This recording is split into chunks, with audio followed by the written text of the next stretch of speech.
What's up, everybody? Welcome back to the last video for today. This video is this frat boy did the unthinkable, mature audiences only. Um, yeah, I'm interested into seeing what this story entails. Um, but yeah, this video is by MrBallen. If you guys do like this video, please give it a like, subscribe. Go over to MrBallen's channel, like his video, subscribe to his channel. Yeah, let's get into this. Because I know it's going to be good. Crime at the center of today's MrBallen's always good. I'm going to stop.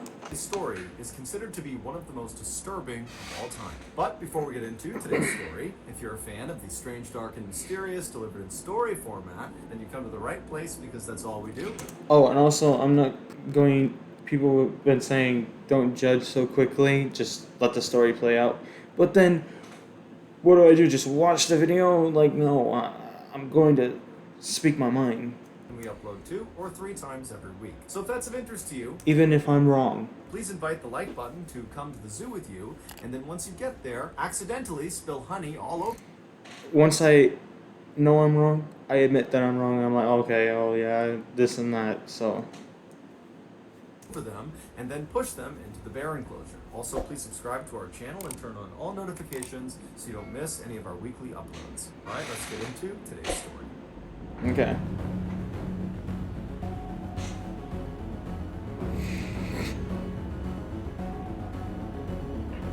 The happy boy.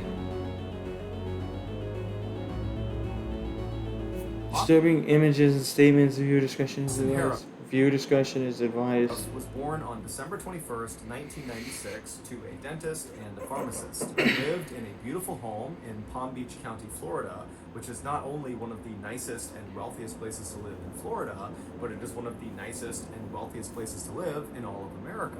And that's why, as of 2021, there are 44 billionaires that call this paradise their home. In 2010, when Austin was 13 years old, his parents suddenly got divorced, and within the same calendar year, both of his parents had new girlfriends and boyfriends. Now, of course, this was a shock to Austin and to his 1-year younger sister, Haley, but they both relatively quickly adjusted. So his parents are billionaires or some shit? And that was in large part because the kids didn't move out. They stayed in the family home with their mom, and their father, he did move out, but he moved into a home that was very close by. About a year after the divorce, Austin began high school, and immediately he excelled. He was placed into all advanced classes, and within these advanced classes, Austin was consistently at the top of his class. Austin was also a big athletic guy. He was about 6 feet tall and weighed about 200 pounds, and so naturally he played football for all 4 years he was in high school, and for 1 year, his sophomore year, he also wrestled. But despite his size and willingness to play these very rough physical sports, Austin was not an aggressive guy. In fact, his football coaches actually used to criticize him for not being aggressive enough. And on game days, they would try to make him mad in hopes that would inspire him to go out there and smash some people. But it really didn't work because Austin was Austin. He was just kind of a laid-back guy who was actually much more interested in helping people and smashing them. In fact, towards the end of high school... You need to come up with a better... you need to come up with a better term, bro. Don't. Austin became obsessed with trying to identify a career that would allow him to help the most people. And he was so passionate about this that when he spoke about it, a huge smile would kind of involuntarily appear on his face. And so because of this, and because of Austin's generally happy disposition, his father very lovingly began referring to him as the happy boy. Shortly before Austin's graduation in 2015, he received a letter in the mail from Florida State University, and it was informing him he had been accepted into their 4-year pre-med program. Austin had settled on medicine as being his intended career path to help the most people, and so being accepted into this very prestigious program was like a best-case scenario. And so Austin and his family were elated, and that summer that followed his high school graduation was totally charmed. Austin was on cloud 9, he spent a lot of time with his family and his friends, and then finally at the end of the summer, his family packed all of his stuff into the car, and they drove 6 hours north to Tallahassee, where the Florida State campus was. They helped to move him into his dorm, and then afterwards they gave him a big hug, said good luck, and they left. And I'm sure on their ride back, the family members thought to themselves, Austin is doing so great, he is not only ready for college, he is ready to be an adult, he's ready to live on his own and be responsible. And at the end of Austin's first year in college, that supposition about him ready to be an adult seemed to be accurate. Austin got excellent grades, he met Amy's girlfriend, and even though he wasn't playing organized sports like football, he had found another athletic outlet in bodybuilding. And he had actually built a decent-sized social media presence around bodybuilding and fitness. But underneath all of this public success Austin was having that year, he was actually struggling a lot of the time. He just wasn't telling anyone. In a journal he kept, he documented a deep sense of inadequacy caused primarily from his sense that his peers didn't accept him. And so he would write endlessly about how if he could just stop being so shy and be more assertive and outgoing, that more people would embrace him and would like him and would accept him. Over the course of that year, Austin also started abusing different substances. Those included things like alcohol, marijuana, and Vyvanse. Vyvanse is a drug that is a stimulant, and it's used to treat people with attention deficit disorder. He also experimented with hallucinogenic drugs like acid and mushrooms, and he also tried MDMA, which is kind of like a cross between a stimulant and a hallucinogenic. And those are just the drugs that we are aware he was taking. It's entirely possible he was taking other drugs too. Regardless, Austin began oscillating between the high of whatever drug or combination of drugs he was on to the low of his sober mind, which was totally saturated with anxious and depressive thoughts. Before the end of the school year, Austin was secretly poised for a full-blown mental breakdown, and it seemed like he knew it was coming too. In the last month before the end of school, his internet search history is filled with questions like, I think I'm crazy, what do I do? And how do you know if you're crazy? And how to deal with obsessive thoughts? And do I need to sleep? And what happens if you don't sleep? It was clear he was starting to question his own sanity. When Austin finally returned back home from Florida State that summer, his family immediately noticed there was something wrong with Austin. Within a few days of being home, Austin had moved his bed from his bedroom down into the garage, claiming that the reason he did this was because the house was full of demons. At night, instead of sleeping, Austin would patrol the house. He would literally just walk all around the house all night, never stopping, and every 2 hours he would knock on the bedroom doors of his family members and loudly announce that he was guarding them from the demons in the house. Now, you can imagine how his family felt at the time. This was so unbelievably weird and totally out of character that they just didn't really know what to do. Even though it was obvious there was something wrong, they didn't jump into action. Instead, the only thing they did at first was to just start locking their bedroom doors at night to prevent Austin from going inside during his nighttime patrols. But as the summer progressed and Austin You don't get this man to a psychiatrist or something, man? continued to act totally weird with no explanation, his family began to become convinced that he must be on drugs, that is what would explain all of this totally strange behavior. And so when they confronted him about his drug use, he would admit that he was taking drugs, lots of different drugs, psychedelics, stimulants, you name it, he's taking all these drugs.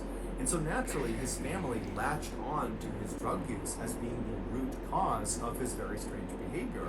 And so they focused their efforts almost exclusively on getting Austin clean again.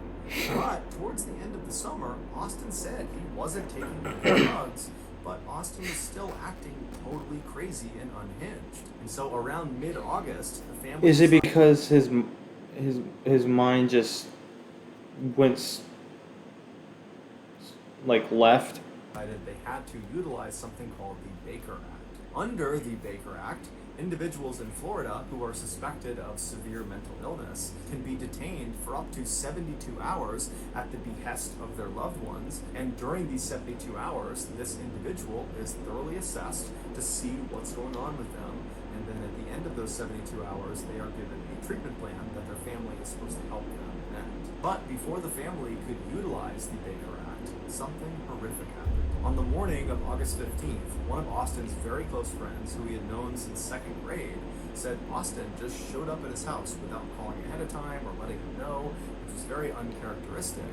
And when this friend opened the door to see what Austin wanted, Austin just asked him, "What year was I born?" And so the friend says, 1996. And as soon as Austin heard this, he didn't give a reaction to it, he just turned around and left.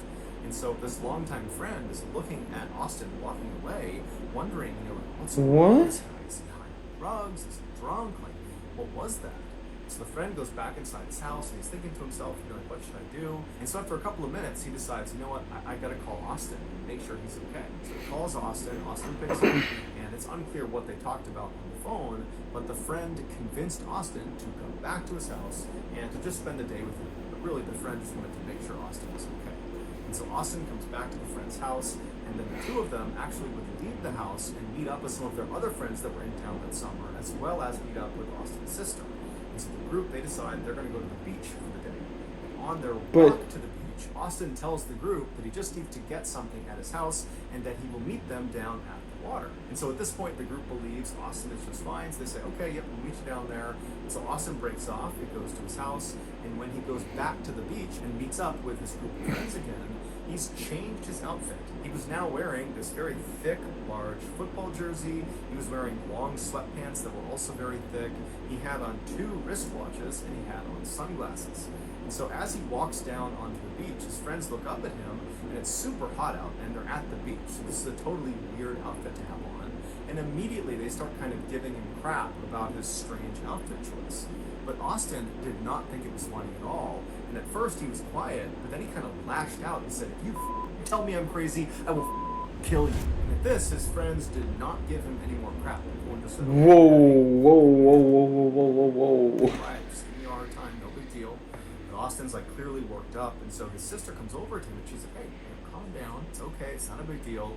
And during this conversation, Austin suddenly goes back to being normal again, and he turns to his sister and he says, I'm actually half horse, and I'm immortal. And his sister's like, what?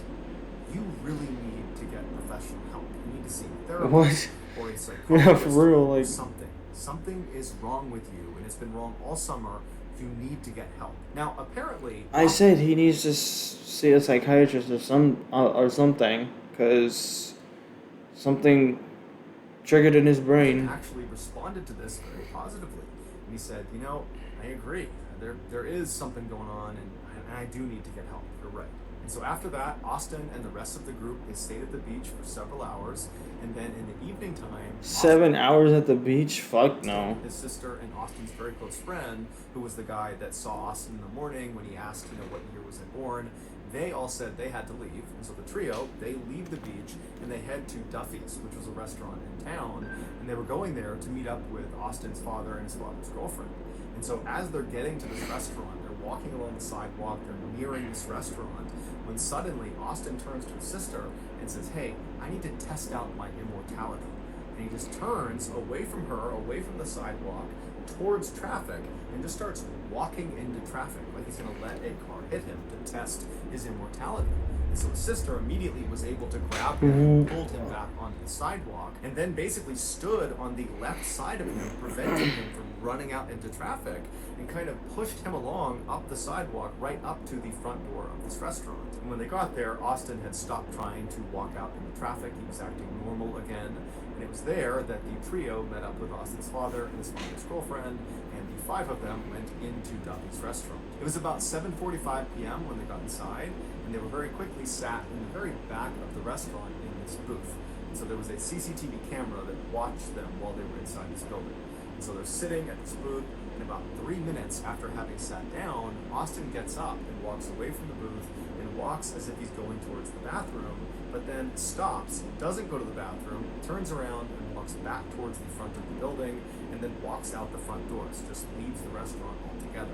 Now, it's unclear if the rest of his family saw him do this. It doesn't seem like they did.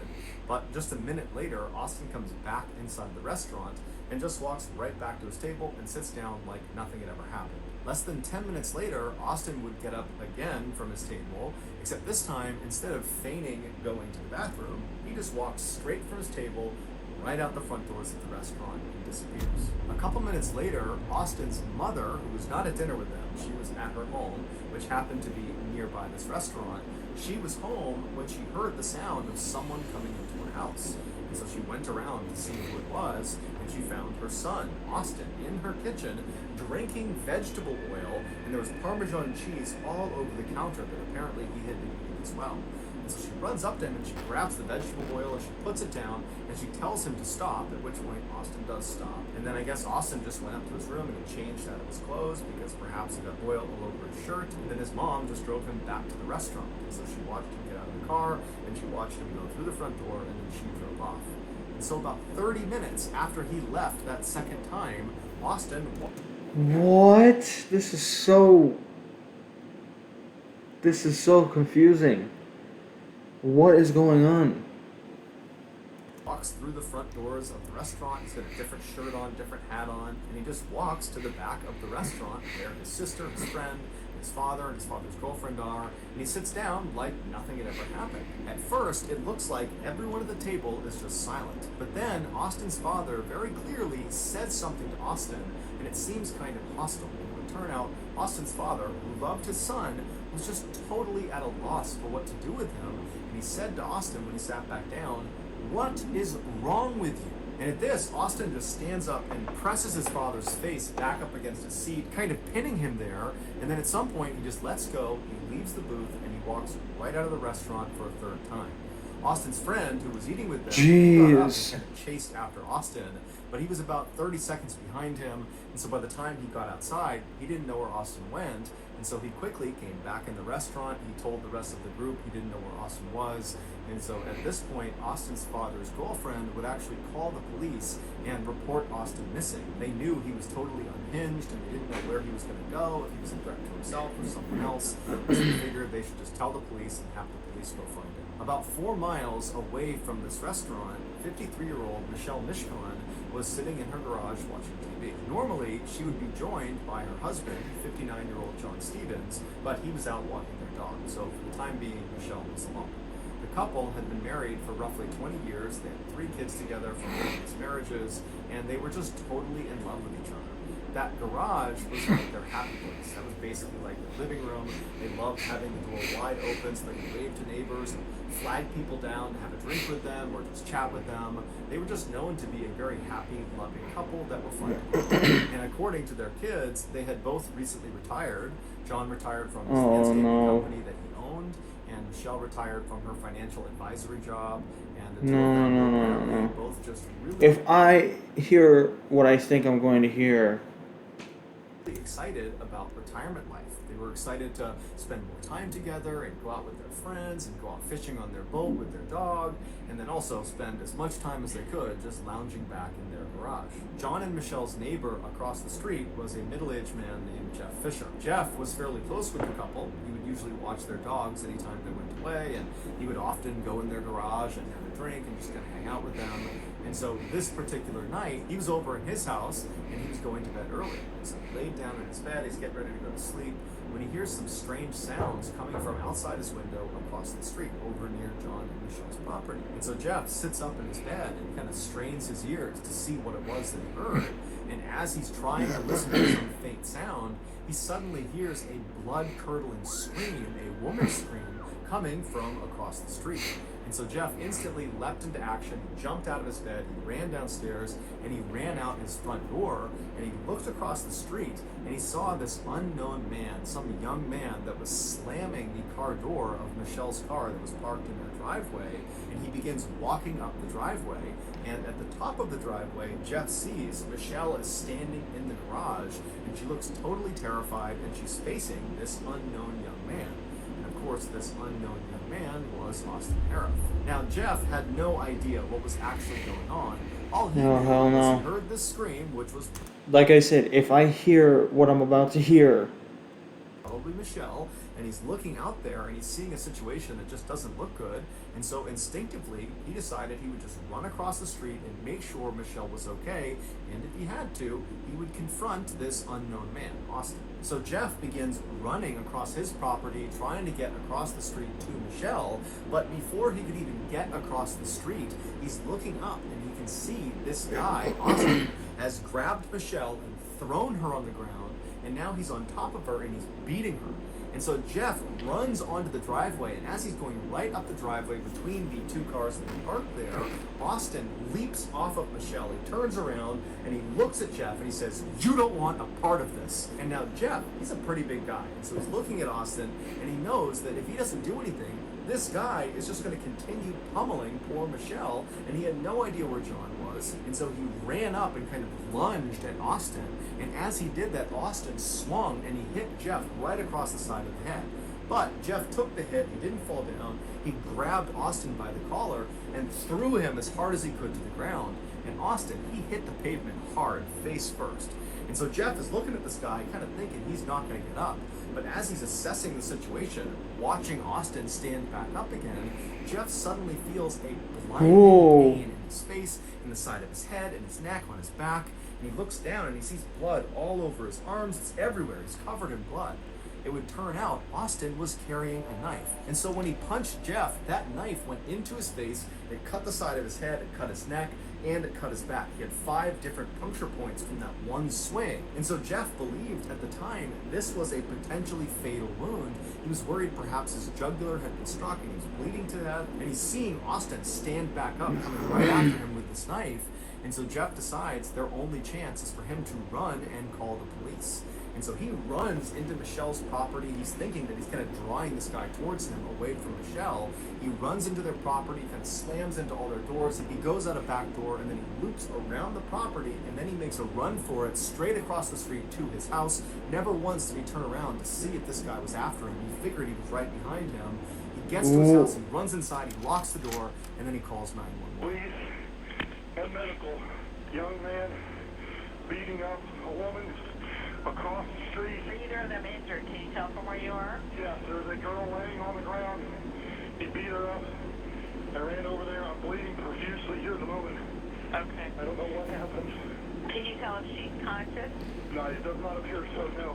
So I've been stabbed in the back. I'm bleeding pretty bad. After the call is placed and Jeff is certain help is on the way, he's barely conscious, but all he can remember thinking was, I hope this maniac, Austin, has abandoned his attack and just run off. Or I hope John has come outside and he's helping his wife. But unfortunately, all Jeff could hear was the sound of Austin across the street making these loud, animalistic grunting sounds. And at the same time, he hears the sound of someone screaming at the top of their lungs. He doesn't even know if it's one person, if it's 2 people, if it's male, if it's female. All he hears is screams and grunting sounds. And then seconds later, the police show up. The following narrative is the account of the second responding officer, who we'll just call Dan, and the first responding officer we'll just call Kristen. And so Dan, he comes flying down the street, he's got his sirens on, and he pulls in right behind Kristen's cop car, which is parked right out in front of John and Michelle's property. Kristen is already running up the driveway, her gun is out, she's getting ready to engage somebody at the top of the driveway. And so Dan, he hops out of his car, he's got his hand on his gun, and as he turns to run up the driveway, his view is obscured. There are 2 cars parked in the driveway, and so he can't see what's at the top of the driveway that Kristen's apparently getting ready to draw her gun on. But as he begins running up the driveway, he sees there is this massive 6-foot wide stream of blood just coming down the driveway. And so he goes around the left side of the left car, he goes up and he sees Kristen right at the top of the driveway. She's got her gun aimed at the ground right in front of the car, so he can't see what's in front of the car yet. He comes bombing around the left side right behind Kristen, and he looks down at what she's aiming her gun at, and he sees there's this man lying on the ground, his eyes are open, he's just laying there kind of stiff. He's looking up at Kristen and he's looking up at Dan, and he's just quietly saying, please help me. The man on the ground was John Stevens, and on top of John Stevens was Austin. He's kind of laying sideways on John's chest. He had his left arm wrapped around John's neck to kind of hold him in place, and then he had his right arm and he was doing something to John's face. But Dan couldn't really tell what he was doing. All he could take in Okay, so obviously he did what I expected him to do, but was there was clearly an aggressor and they needed to get him off of the victim. But Kristen could not take the shot because if she did, she ran the risk of firing the bullet through Austin into John, killing John. And so Dan tells Kristen, hold on, I'm gonna tase him. And so he moves around Kristen to her left side, so he's positioned looking down at the back of Austin. He pulls out his taser, and right before he shoots his taser into Austin's back, he sees what Austin is doing to John's face. With his free right hand, he was reaching into John's mouth and pulling his cheek out, kind of like a fish hook. He's pulling it out as far as he could, and then he was biting into John's cheek, and he was ripping out pieces of flesh and chewing and swallowing them. And from his position, Dan only saw this for a second, but he suddenly noticed, and Kristen, the other officer, would later confirm, there were all these chunks already missing from John's face. And so Dan kind of snapped out of what he was seeing and fired his taser into the back of Austin, but it did nothing. It had absolutely no effect.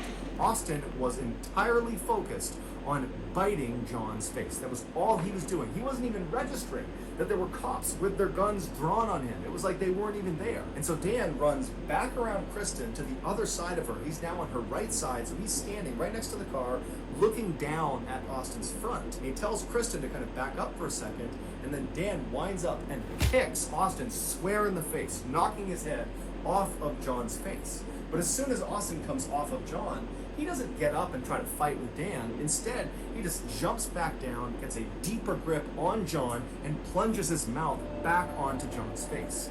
And so again, Dan winds up and boots Austin square in the face, knocking his head back, but again, he's totally unfazed. He doesn't want to attack the officers. He just wants... What? to eat John's face. And so he goes right back down, gets This man a zombie. He goes back and he starts chewing on John's face again. And so Dan was just repeatedly kicking him in the face over and over and over again, right as another set of officers showed up, and they had a canine, they had a dog.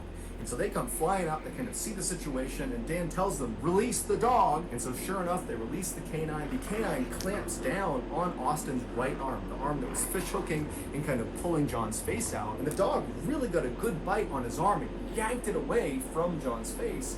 But Austin just instantly ripped his arm back, doing severe damage to his arm from the dog's teeth, and just repositioned himself and went back to biting John's face. And so the dog, just as it was trained, did another bite. It grabbed back onto Austin's arm, and it pulled it off of John's body, and so his arm is back like this again, and Austin, again, unfazed, just yanked his arm out of the dog's teeth, again shredding the muscles of his arm, and gets back in position and continues to eat John's face. And then finally, the dog gets another bite into Austin's arm, and this time when the dog managed to yank Austin's arm away from John, Dan timed it so he booted Austin square in the face right as his arm was being pulled back, and he hit him hard enough that Austin actually flew off of John and landed on his back. And as soon as he was on the ground, Dan actually leapt over John and landed on Austin's face, smashing his head into the cement, which kind of stunned him for a second.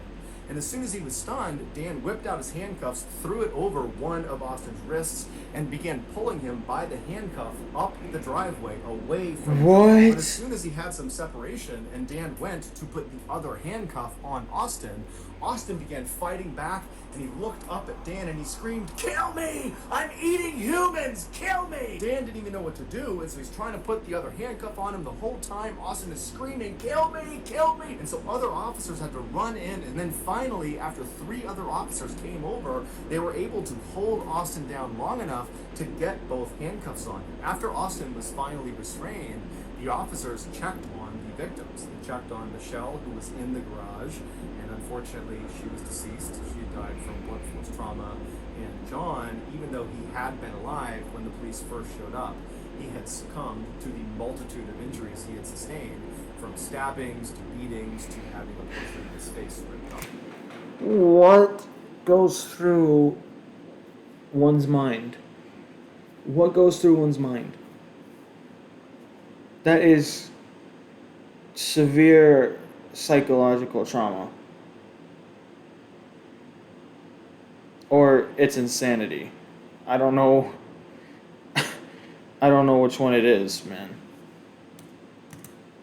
It's believed after John came back from his walk, which would have been right after Jeff had been attacked and ran back to his house, John saw Austin in his garage attacking his wife, and John ran in to try to save her. So ultimately John would die trying to save the woman that he loved. Their dog would survive the attack. It was unharmed. It was given to one of their children to take care of. And Jeff Fisher, the neighbor who tried to save John and Michelle, he would survive the attack and make a full recovery. After Austin was finally handcuffed and was laying restrained on the driveway, he suddenly became unresponsive. He was rushed to the hospital where it was determined he had drank some poisonous chemicals, most likely from inside of John and Michelle's garage, and that was what was causing his organs to fail.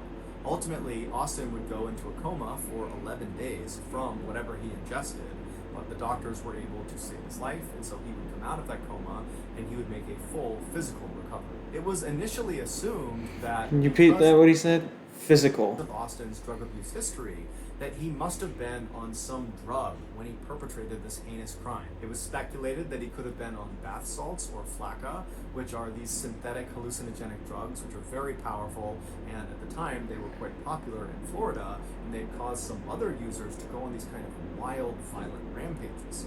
And so it seemed to make a lot of sense that he must have been on one of those.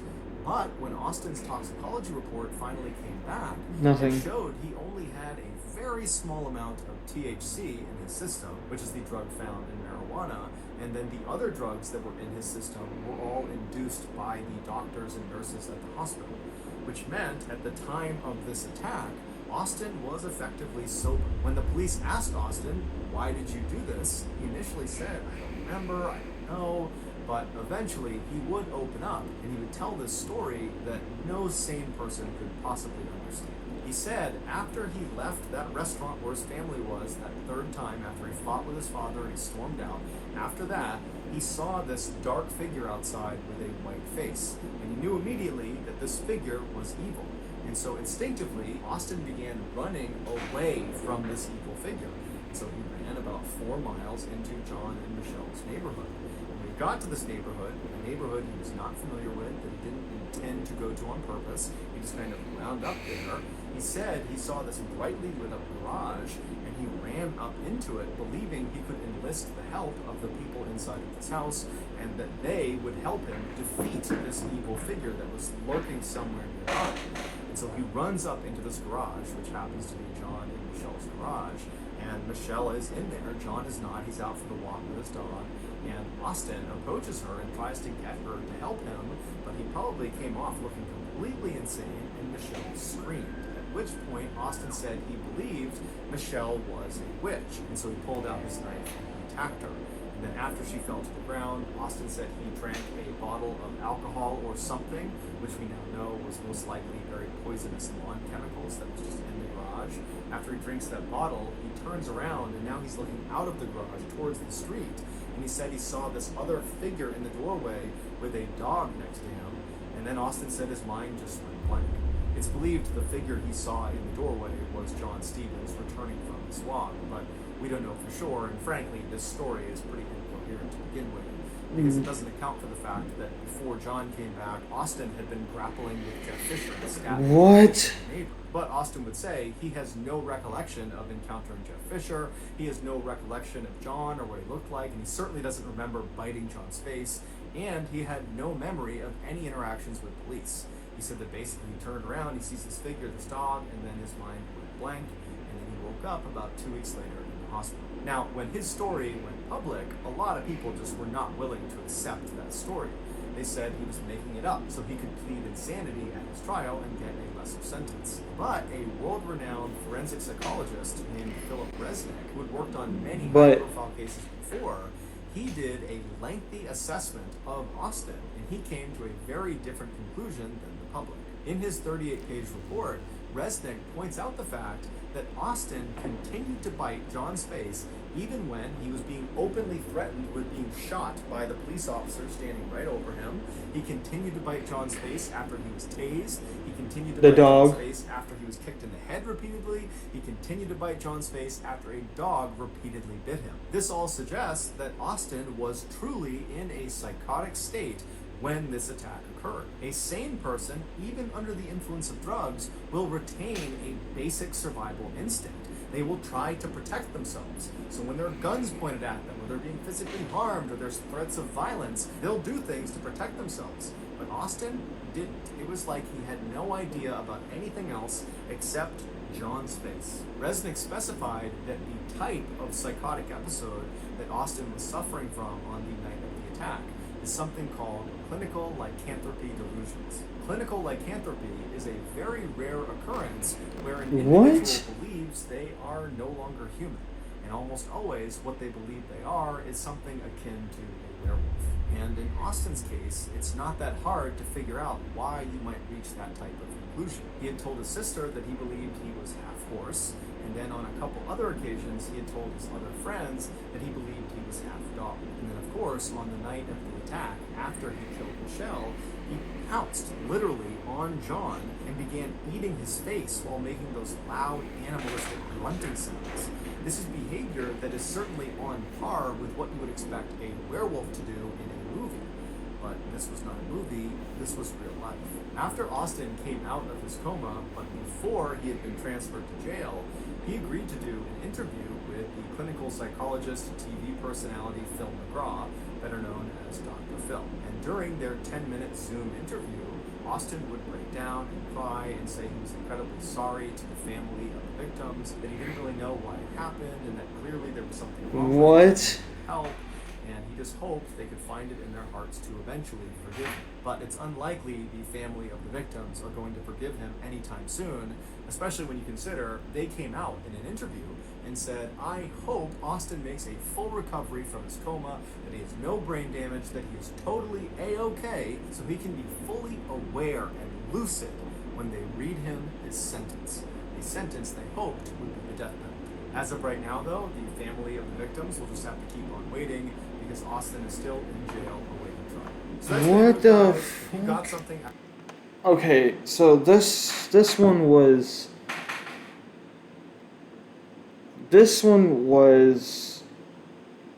I can't even describe how this one was, man. Like, this one was more insane than the last one. Like, the last one that I watched, the one with Ryan, right? That one was just, it was insane, but this one's on another level, man. Like, this guy really kind of went insane. Fucking hell, man. You guys saw how quiet I was in some parts, because I'm like, this can't be happening. This isn't real. Oh my god, bro. Like, but it's real. I don't know. I don't know what to say, man. Like, I hope he gets professional help. Because I did say, like, he was starting to go insane when he said he's half horse. This video, man, MrBallen, such a good storyteller. But yeah, if you guys do enjoy this video, please give it a like, subscribe, or if you thought this video was interesting, do all that. Go to MrBallen's channel, like his video, subscribe to his channel, and yeah, see you guys in the next one. Deuces.